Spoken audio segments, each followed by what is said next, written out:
بالنسبه اولا كنشكركم على التبني ديالكم هذه القضيه وتنوير الراي العام بالحقيقه وتسليط الضوء على بحال هذه القضيات الانسانيه.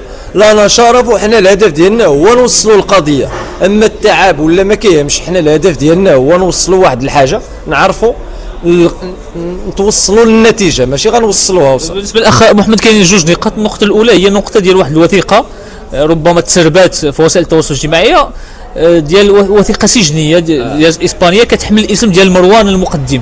واش هذه غير ربما محاوله للتضليل ام انه شي واحد كيتفلى ولا يعني شنو ما مآل هذه الوثيقه هذه؟ هذيك الوثيقه اللي بانوا هذوك الناس اللي خرجوا هذيك الوثيقه راهم يمكن تلقاهم في نفس الشيء تلقاهم شاركين في الجريمه، عارفين شنو وقع، كيديروا تضليل العداله وتضليل الراي العام باش القضيه تتجه واحد المنحنى اخر باش يقولوا لك راه مروان في الحبس. هو هذيك وثيقه مزوره واصلا صيفطها للمحاميه ودارت الشكايه للسلطات الاسبانيه يثبتوا في هذه الوثيقه والناس اللي خرجوها غادي يتعاقبوا. يعني مازال ما بانت يعني الوثيقه واش مزوره ام لا؟ لا مزوره الوثيقه مزوره. دابا كنساينوا السلطات تتخذ الاجراء، السلطه بالاخص السلطات الاسبانيه هذوك الناس اللي داروها كيكونوا في الديار الاوروبيه، دفعتها للمحاميه باش تدفعها للمحكمه، وواحد شي اشخاص معينين داروا الشكايه بهم بهذوك الناس اللي خرجوا ذاك الوثيقه وكنساينوهم يتقدموا امام العداله الاوروبيه.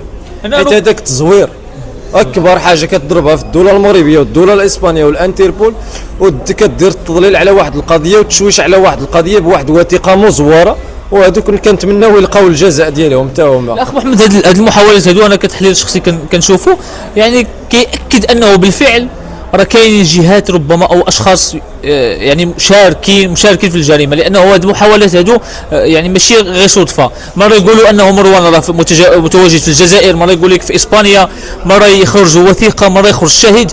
فهذا الشيء كيأكد على انه بالفعل هناك من يحاول تغيير الراي العام ولا انه تغيير مجرى الحقيقه، تغيير عرقله العداله، عرقله الراي العام، تشويش على القضيه بزاف ديال المسائل ولكن ما يوصلوش.